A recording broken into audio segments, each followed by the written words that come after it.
I-share ko lang to sa inyo viewers dahil gusto ko din makatulong dahil alam ko na napakarami nating mga kababayan dito sa Hong Kong na maraming mga iniinda na sakit at natakot magpa-check up dahil nga sa mahal ng bayarin.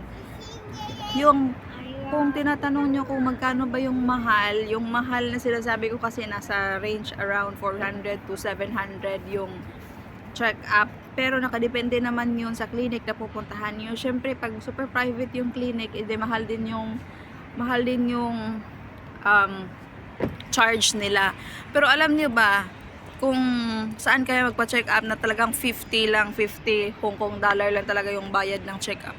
Makakausap mo na yung doktor, matatanong mo na or masasabi mo na kung ano yung mga sakit na iniinda mo at kung ano yung dapat mong gawin, ano yung gamot na iinumin mo, ano yung test na maganda mong gawin para sa iniinda mong sakit. Just for only $50. Ayun na nga. So, kung saan ka man nakatira dito sa Hong Kong viewers, mag-research ka ng public health center.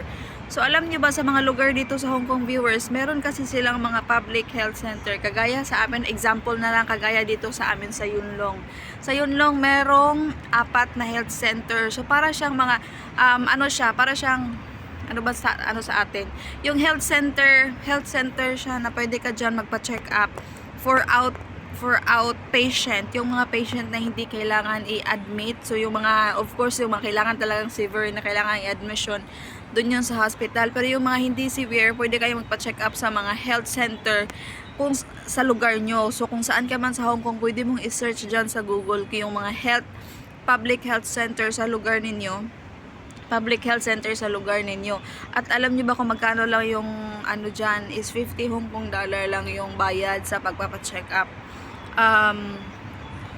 Pagkatapos nyong i-check dyan, pwede kayong tumawag. Meron naman kasi silang pinupost sa online, pero sa akin kasi hindi ako nag-base sa online dahil sa Yundong nga ako dito at malapit lang sa amin kaya pinuntahan ko talaga. Pagpunta ko doon,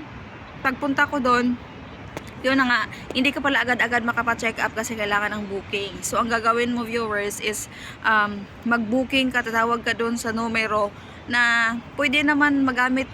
Meron silang landline na tinatawagan kung paano magpa-booking ng schedule for your appointment for check-up. Pero kahit nasa phone natin, pwede lang tayong makatawag na yung sumasagot doon is parang operator lang. Yung parang hindi siya yung real na tao na makakausap mo ba, parang recorded siya tapos nagsischedule lang sa'yo tapos i-confirm lang yung details mo tsaka may mga information mo at bigyan ka ng time. Yung pagsasabihin lang na type your card number. So prepare mo lang yung Hong Kong ID number mo. Kasi ita-type mo yan doon sa phone mo habang kausap mo yung sa landline. Pero para siyang operator. And then, tatanungin din yung year of birth mo. And then, sasabihin niya sa'yo, tapos press 1 if the information is correct. So, pagkatapos niyan is bigyan ka niya ng date, pinaka-nearest schedule time na puntahan mo. Nireschedule time na schedule mo sa pagpapa-check up. So, ayun yung mga mangyayari. Hindi ka pwedeng magpunta doon diretso dahil pagdating mo doon, yung lahat ng mga taong nandun is naka-scheduling. So, wala nang slots doon. Pero pwede ka magpunta doon, mag-register ka lang, i-register nila yung information mo, hingi nila yung contact number mo, pangalan mo, complete address, at saka yung card mo, yung octopus card mo pala, yung details sa iyong ID. Hingi nila yun viewers para i-register nila. So anytime nagpa-check up ka, gayon lang. Yun lang yung pag nagpapa-appointment ka pala sa online, of course makikita nila doon yung complete details mo. Tapos ayun na, naging easy na. So I hope na nakatulong ito sa inyo viewers. Na i-share ko lang din ito dahil ako po ay nagpa-check up din dito sa Hong Kong. At bago po ako nagpa-check up, hindi ko po alam kung anong gagawin ko, saan magpunta. Dahil ang alam ko lang talaga is hospital, which is yung kaibigan ko nagpuntang hospital, nagpa-check up siya, yung binayad niya is $300, which is hindi naman ganun kamahal, affordable naman. Pero kung mayroon namang mas maganda, mas mura, makamamura tayo, edi doon tayo sa 50, di ba? So hindi tayo matakot. At saka yung mga iba palang health center dito sa Hong Kong viewers or sa lugar kung saan man kayo nakapunta, like marami yan sa amin dito sa Yunlong 4.